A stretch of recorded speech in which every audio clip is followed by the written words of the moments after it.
Ternyata dari transaksi alat kesehatan Indonesia di 2019 sampai 2020, 88% itu adalah impor. Itu berarti kita juga belum bisa memenuhi kebutuhan untuk alat kesehatan kita. 12% saja yang dipenuhi oleh lokal. Nah, oleh karena itu tidak boleh tadi masalah obat, masalah tadi oksigen, masalah kesehatan, kemudian buat hoax, membuat berita-berita tidak benar, itu akan kami tindak dengan jelas. Jadi karena apa, ini masalah kemanusiaan. Kita ngurus oksigen aja udah pusing karena jumlahnya meningkat sampai 6-7 kali, dan jadi jangan ditambah lagi persoalan-persoalan tidak perlu atau mengambil keuntungan dari keadaan ini. Saya harapkan apa yang tadi disampaikan oleh Pak Menteri BUMN bahwa tidak hanya rumah sakit, tetapi juga obat, tetapi juga bahan baku obat. Jangan sampai kita mengimpor lagi alat-alat kesehatan, obat-obatan. Kita harus berhenti untuk mengimpor barang-barang itu lagi dan kita lakukan, kita produksi sendiri di negara kita.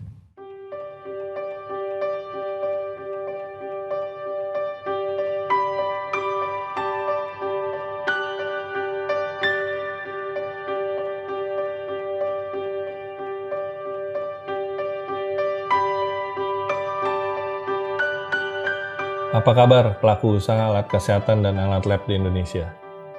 Kali ini kita akan bicara mengenai istilah yang cukup ramai dimulai sejak saat pandemi COVID-19 2 tahun yang lalu, yaitu mafia alat kesehatan dan alat lab. Apakah masih ada mafia alat kesehatan dan alat lab?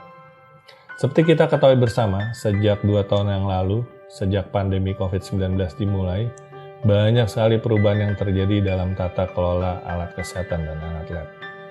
Isu panas yang 2 tahun lalu mulai beredar, yaitu mafia alat kesehatan, ditujukan kepada para pelaku usaha alat kesehatan, khususnya mereka yang melakukan importir alat kesehatan.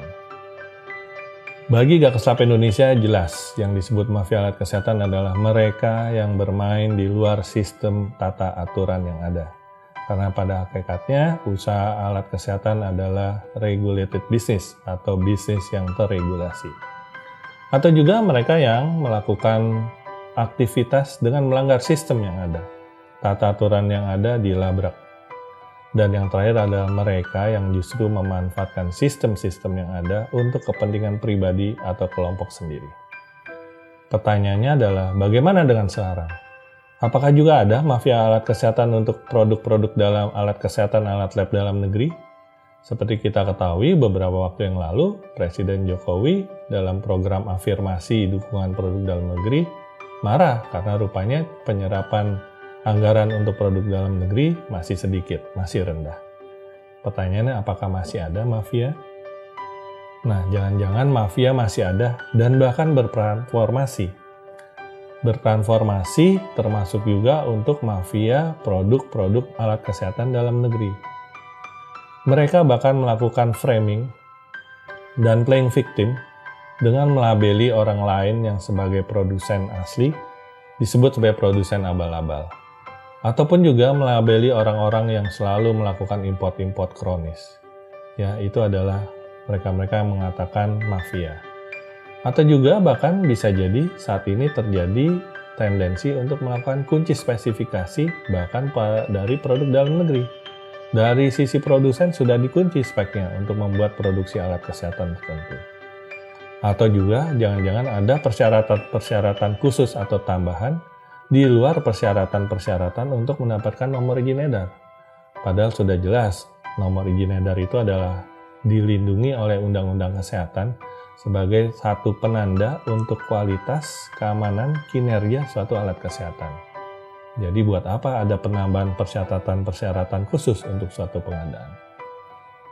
Atau juga dengan adanya jalur pengadaan yang tidak transparan, ya, dengan macam-macam sistem pengadaan yang tertutup, membingungkan, tidak mengikuti tata aturan dengan adanya e-katalog, baik e-katalog nasional maupun e-katalog sektoral.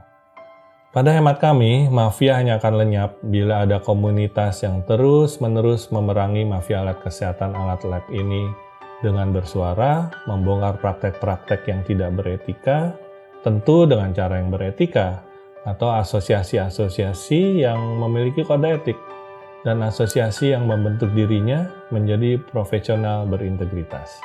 Dakesab Indonesia adalah asosiasi pengusaha alat kesehatan dan alat lab yang memiliki jalur distribusi di seluruh Indonesia.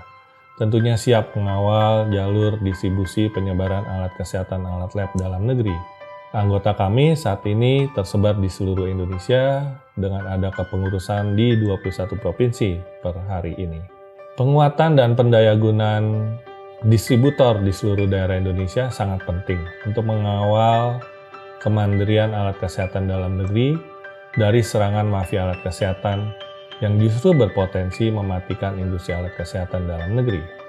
Peranan distributor-distributor dalam negeri yang ada di seluruh Indonesia adalah mereka membantu untuk terciptanya lapangan kerja di daerah, berpotensi meningkatkan pendapat asli daerah, dan juga memastikan kualitas, keamanan, kinerja, dan ketersediaan alat kesehatan di daerah masing-masing. Terima kasih.